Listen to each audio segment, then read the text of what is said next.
Mutudde bonna.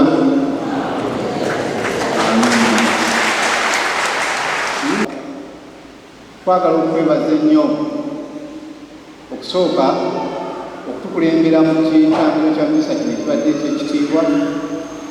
Twebaza obubaka obutukuddeko ffenna nzaakagambako okubeera ku mazima nga bulijjira likanyingira era njagezaako okulaba ntutambulira ku mazima Mukama abasabasa.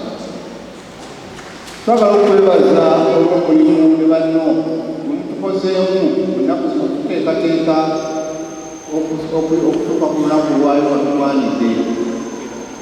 Twagala n'okwebaza omukadde waffe Ssaabasumba emirimu emirungi gy'otukozeemu okuvuma omuno gwatandika. Twebaza amagezi obadde otuwanga gavumenti, twebaza okutuwabula, twebaza n'enkolagana ennungi eriwo wakati wa Kiriziya ne gavumenti eya wakati. Era njagala kukakasa nti olwa gavumenti ya Uganda buli ekisoboka kijja kukolebwa okulaba ng'enkolagana gye tulina enywezebwa neyongera okuyamba Abannayuganda okulaakulana, abagenda mu ggulu nga bagenda mu ggulu. Mukadde wa Ssaabasumba, omwana ono atuzaalibwamu olwaleero afuuse ekigambo, afuuse omuntu, azze mu ngeri ya kimbowooze neggonjebwa, n'atuleetera emirembe, n'atuleetera essanyu. Baganda bange, Bakristo baganda bange, ffenna tulina obuvunaanyizibwa nga tugenda okusanyuka olw'omwana atuzaaliddwamu, okulaba nti buli kimu ekisoboka tukikole okulaba nti emirembe gye bayita peace egituleeteddwa omwana ono azaaliddwa tugirwanirira, tugikolerera.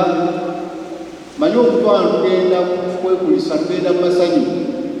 Njagala okubasaba nga tujjukira emikisa n'emirembe Mukama waffe gyatuleetedde, tusanyuke n'obuvunaanyizibwa. Let us celebrate with responsibility. Olunaku lwajjo nabaddeko mu Luweero eyo mu kitundu ekimu ekyafunye amasannyalaze okumala ennaku 2 banywa kikye naye wena tukusaawo abalwana balwanaganye, omulala yagenza amanyi talina. Njagala okusaba obuvunaanyizibwa mu gye tugenda okukola nga tutudde wano, tumanye tukubanga kunywa, tukubanga kulya, tuleme kulya kakuuse. Tumanye nti Uganda tegenda kukoma lwaleero, tumanye nti omwaka bwe gunaggwaako wajja kubeerayo okutwala abaana mu masomero, n'abaana bano bayigirize culture ey'okukekkereza, nabyo omwenge okuba kunaaba munaabi, kubanga bafunye balabe ku masannyalaze azifu be basoose okulaba ku masannyalaze. Njagala okubasaba obudde buno tubukozese nnyo okubeera n'abaana baffe, tubazimbe mu ddiini yaffe, tubazimbe mu mpisa zaffe ennungi, tubaagazise empisa naddala empisa ey'okukola. Ennaku zino waliwo ebbugumu lya politics, wesanga n'abaana bagenda bakubeerera abapolitician bavakawamulayimunayi basebo ne banyamu. Obudde buno tubakozese politics olina natuuka, tubukozese okulaba nti abaana babassaamu empisa naddala empisa ey'okwagala okukola, olw'okwagala okukola. Politics tumukendeeseeko, tukuba obudde buli obwakalumba butuuse. Nengenda nendaba nti buli politician tumuwerekera tukeera ku makya tukole basebo ne bajjamu.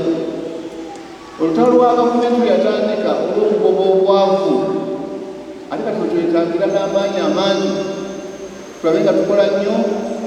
Nze simanyi abapolitician bagaggawadde kusinga abo abaakola obukozi. Instead politics ayakwaza bwakuwaza njagala okumaliriza Ssekukati waffe Ssaabasumba nga neebaza emirimu egikoleddwa n'obuwagizi obutuwadde, ng'era mbajjukiza nti omwaka guno ogenda okutandika, gavumenti egenda kutandika ebyokusomesa abaana empya, kalikulamu empya eya lower secondary.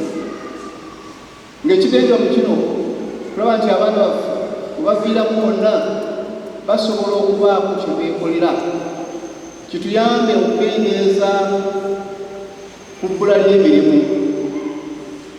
Ekintu kyonna kyonna kiba kitandika,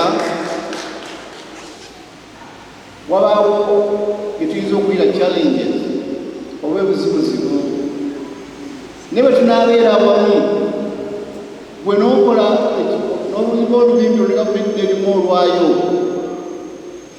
manyi tujja kubeera abawanguzi. Bw'olutwa olusooka lwampuliriza, kulaba ng'oyamba ku gavumenti nti buli mwana yenna ateekeddwa okuba mu ssomero, mu makaago, ku kyalo, mu kereziya, mu kalisayo, yenna omuyamba okugenda mu ssomero. Buli anaagenda mu ssomero ajja kufunamu, buli ggwanga lijja kufunamu, ate omuyamba okulaba nti asigalayo amaleko obuntuntu obwekwasibwa obulemesa abaana baffe okusoma. Tubusalire amagezi nga tuli wamu. Kadde wange Ssaabasumba, bakristo baganda bange, kulwa gavumenti ya Uganda mbaagaliza ebikujjuko bya Krismasi eby'essanyu, mbaagaliza emisanyu ya Katonda, n'omwaka omupya wabeerere gwa ssanyu.